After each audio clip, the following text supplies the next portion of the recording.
Hello everyone, welcome to another episode of Beer versus Beer. Today I've got a follow-up heads up. One of my prior episodes we pitted Weihenstephaner Hefeweissbier against the Andechser Weissbier Hell. Today we're going to go to the dark side. We're going to compare the Weihenstephaner Hefeweissbier Dunkel and the Andechser Weissbier Dunkel. And so, as I've mentioned before, I love Weissbiers. I also like dark beers. So, Dunkel Weissbiers should be right up my alley. I've had these and other ones before. Another one I really actually like is the Andechser. They have a good Dunkel Weissbier.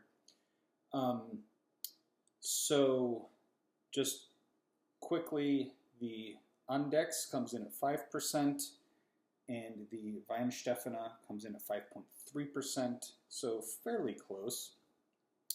Let me give you a good view of these bottles.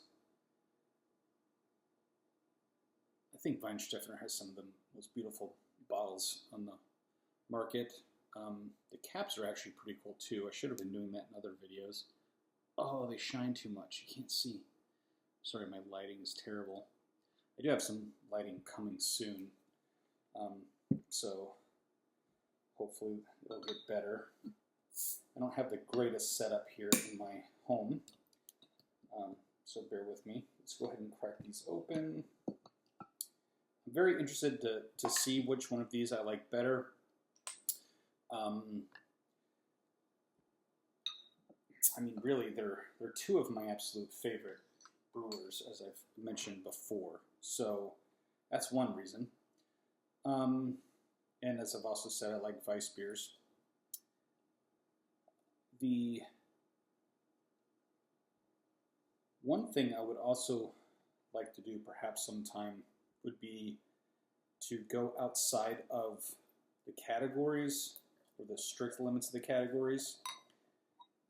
Because in theory, because I like Weissbiers and I like dark beers, question arises, well, which do I like better? You know, Dunkel Weissbiers or Helles Weissbiers? And I don't know.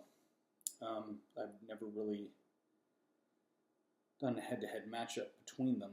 So I might come back at some point and do a comparison between, let's say, the Weihenstephaner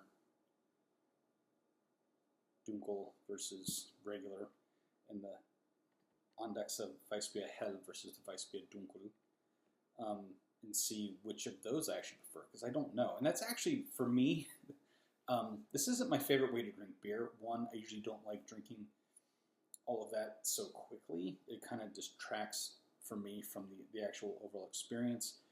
But I partly do this to record for myself so I can go back and see which ones I like better and hear why. And I think a lot of people also are just often wondering, well, which one do I like better? Like, because it's one thing to just go, you know, oh, I've had this beer before and I really liked it, and just keep buying it. But then, you know, someone like me, I go, wait a minute, what about this other one? Maybe I like that better. And I like to find out. I really enjoy the process of finding out which is actually my favorite. Because a lot of things can go into favorites. You know, Weihenstephaner, for at least at one point, I considered my absolute favorite brewery. Although originally, I thought Schneiderweisse had my favorite Weissbier, but that was before I retried that recently. But I might bring that into a competition too. Because I'm not sure which one I actually had for the first time, and I cannot find anything but the Tap 7 and the Vitus and the Aventinus. I've had that, and the Aventinus Eisbach. All of those are fantastic. But the Schneiderweisse, I think it's the Tap 7, was not what I remembered from the first time I had a Schneiderweisse at that bar in Maine all those years ago. So I'm not sure which one I actually had there. I think there might be another one. It might be the Tap 1 that I've just never seen in person. So maybe that's the one that it was. I don't know.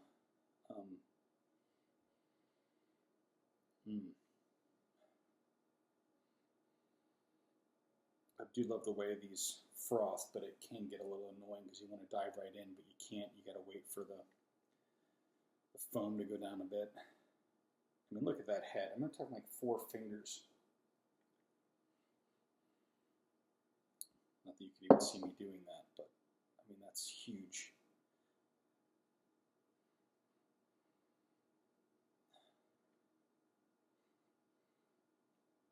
Okay, yeah, I mean, right off the bat on the smells, I would say the Weihenstephaner has a brighter smell, a lighter, think like Belgian triple kind of smell to it, a little bit brighter, and the Andechser a little bit darker. Of course, this one has a thicker head, so it just might be less aroma coming through at the moment. Well, I'll wait for that to settle a little bit before I do the little rolly trick for the yeast on the bottom. You can see right off the bat, and I know the lighting's not the best, but the Weihenstephaner is lighter. It's a little bit like a dark amber, almost brown, whereas the Andechser is a dark mahogany brown. Actually, well, I can't back that up. I don't know the color of mahogany, but very dark brown, verging on black, but not quite. Especially if you get the light through it, you can see it really is just a very dark brown. So that's already one difference as far as the Dunkel goes. The Andechser is Dunkler. So for those of you wondering, my pronunciation, I sort of vacillate in the way that I pronounce some of this stuff.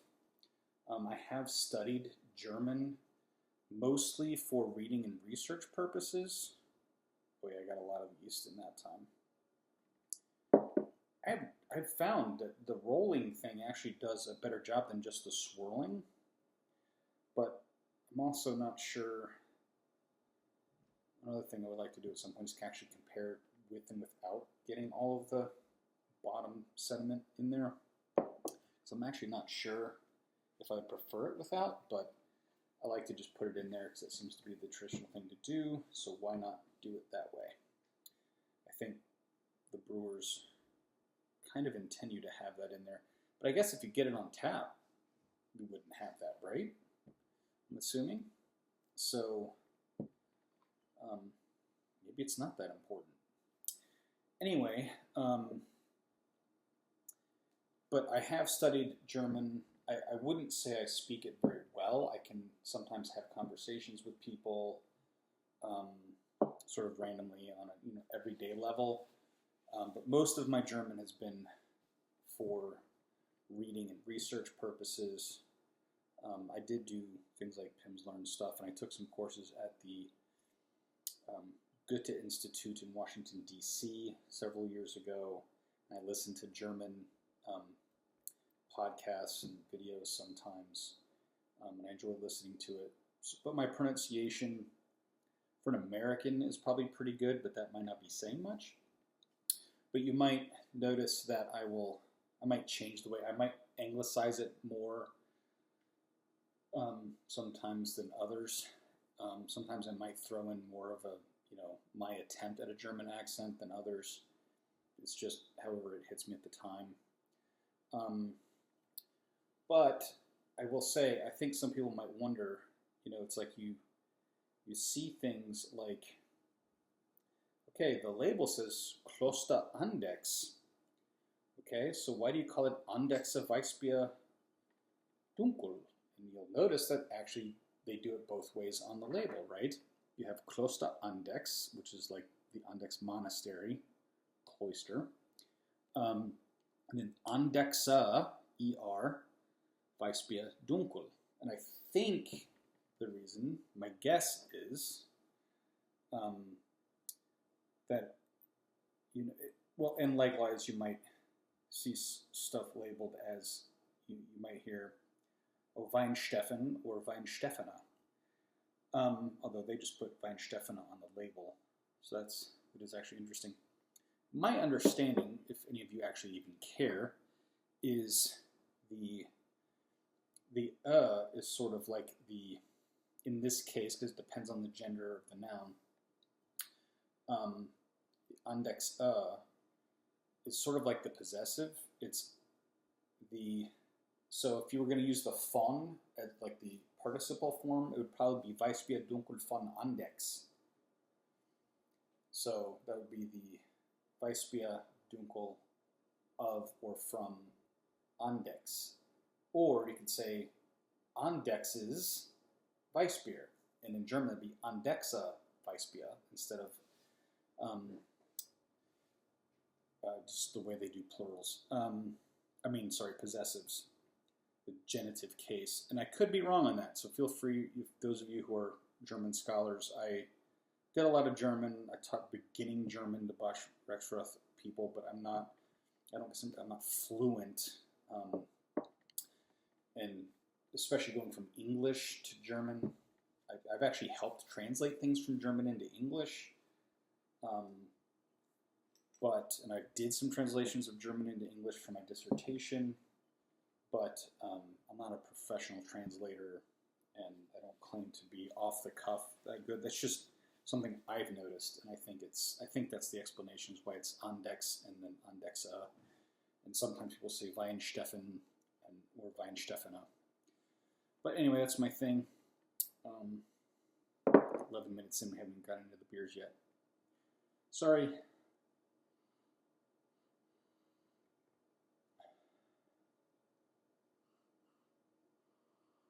Interesting. I don't know if it's because my nose has gone down, but actually it's weird. I smell a little bit more from the Andechs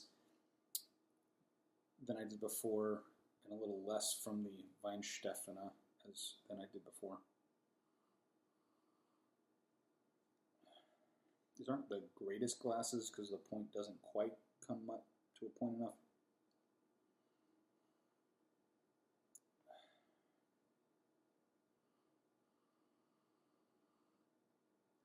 Getting a lot of banana off of the Weihenstephaner.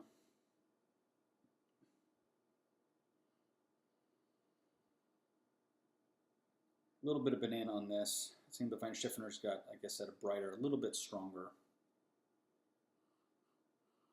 smell, a little bit more aromatic. But the Andechs smell is actually really, really good. So, to me, the smell is nice, but it's not like the most important aspect, so I don't rate it the same as taste or anything. But anyway, also, in case you haven't seen me recommend this before, because I think I've forgotten in earlier videos, but please do check out Beer Brackets on YouTube. Those are my favorite beer YouTubers, Joe and Alessandro, and anyway, check them out. I think they have some of the best beer content you can find. All right, so let's dig right in. Let's see. Let's go with the Andechs first.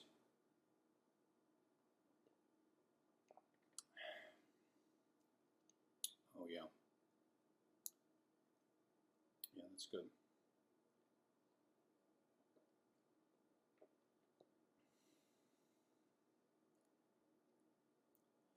I know I mention this all the time, but I do recommend comparing just a normal swallow and then breathing out of your mouth, and then another swallow with the retronasal, breathing out while your mouth is closed after you swallow, and you will notice different notes.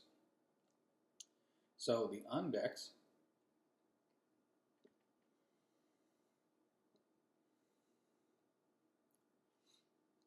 great mouthfeel.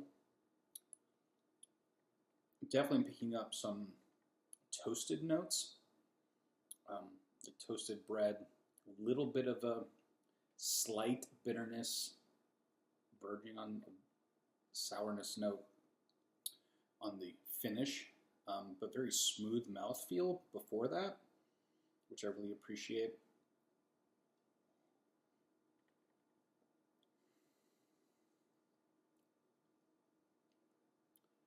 Yeah, that's really good.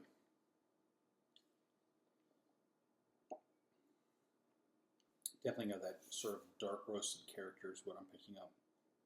Might not have even known it was a Weissbier if I didn't think about it.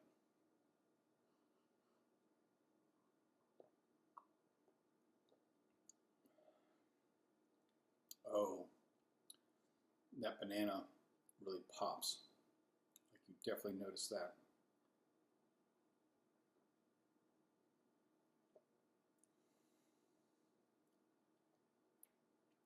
Right, with the retro nasal, I get a lot of similar characteristics.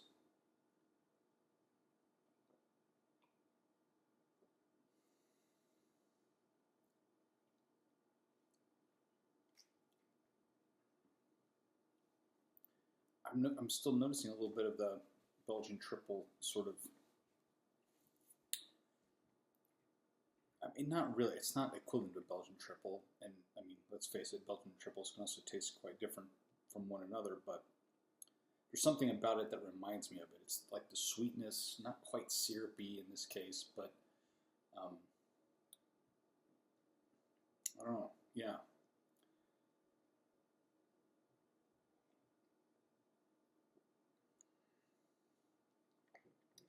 Is one more carbonated than the other? Can't quite tell. I want to say the Weihenstephaner, but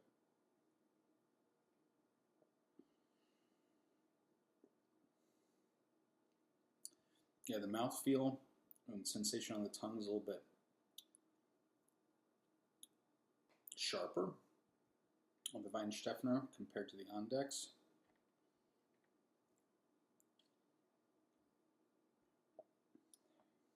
I mean, I can definitely tell that the Weihenstephaner is lighter, so the color does really correspond to the overall, what you would expect from the flavor.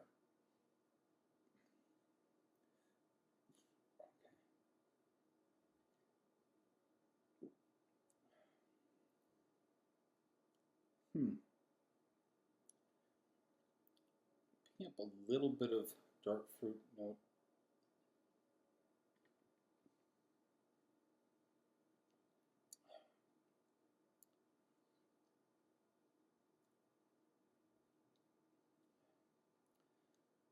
No, I need to stop comparing the German beers to Belgian beers. I do get a little bit more of like a quad-like quality, but it's not nearly as like bursting with flavor like you get from the Belgians on either of these. Okay, but this is interesting because usually I prefer doubles and quads to triples, but I think I'm leaning Weihenstephaner on this one.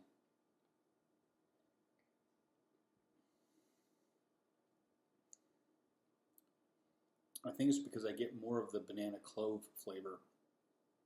So it's easier for me to tell that the Weihenstephaner is actually a Weissbier and not just like a dark ale or something.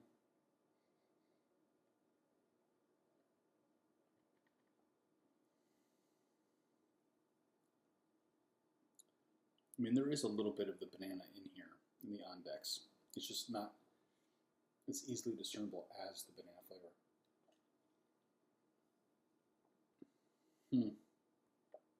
Well,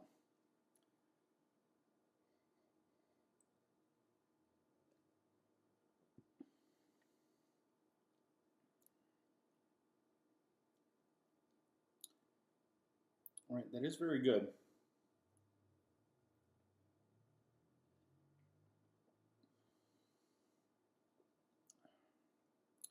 All right, well, I want to enjoy these, so I'm going to cut this short. If you consider 20 minutes of me rambling short, especially since over half of that was me setting up the stage. Thanks for watching, but I'm going to give this to Weihenstephaner again. And I have to admit, I'm a little disappointed. I shouldn't be, because, like I said, Weihenstephaner was my favorite brand for a while. I just thought that Andechser was overtaking it. I mean, I got these glasses, which I found at my local bottle shop, the Andechser, and I really do love the fact that it's still brewed by the monks there. You know, I actually am a theologian, so that is something that I actually appreciate. But again, all right, so this is 2 for 2, Weihenstephaner over Andechser. But anyway, but honestly, when it's comparing beers from these two, I mean, you really can't go wrong with either. And I do recommend you do your own taste test because you could very well have a different experience. And honestly, like last time with the Weihenstephaner Hefeweissbier and the Andechser Weissbier Hell, it could have gone either way. It really was sort of a coin flip, splitting of hairs. And any day of the week, the Andechs may have won. And as I said, I saw two other videos. I think it's the Craft Beer channel and the Swedish Beer Guide. Both did blind taste tests, and both of them picked the Andechs, the Hell, the Weissbier Hell, as their winner in their taste tests. So definitely try out Andechs. If you've never heard of it or you've never tried it before, you have to. I highly recommend it. They even make a good Doppelbock, which maybe we'll feature. They didn't have it the last couple times I went to the bottle shop. I've had it a few times and I love it. So I might have to do a heads up on that one too at some point. But this, like, losing to Weihenstephaner should not, oh, well then I don't need to even try Andechs. If you try any other types of Weissbiers, like Franziskaner or Paulaner or Paulaner, if you want to do it more German, Tucher, all of those big ones, Hofbräu. I'm actually not a huge Hofbräu. I don't even know if I'll do taste tests with those. I probably should just give them a fair shot. But Andechs is like right top tier. Like you have to try them if you have the opportunity. That's my recommendation.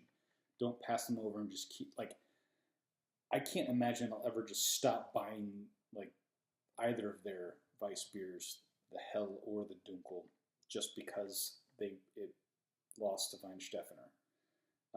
I'll still continue to buy them. Highly recommend. This is interesting. So on the label it says Genuss für Leib und Seele. That's German for enjoyment for body and soul. So that's right there on their label. Oh, by the way, so if you ever wonder why sometimes you see Hell or Helles, I think it's for the same reason. In German, they declined their nouns and adjectives, and depending on where it is, it could be either Hell or Helles.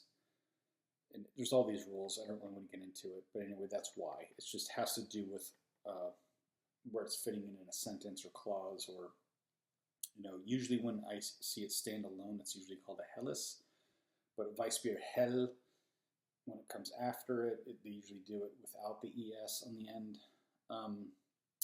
So anyway, that's that, and hope you enjoyed, and Prost.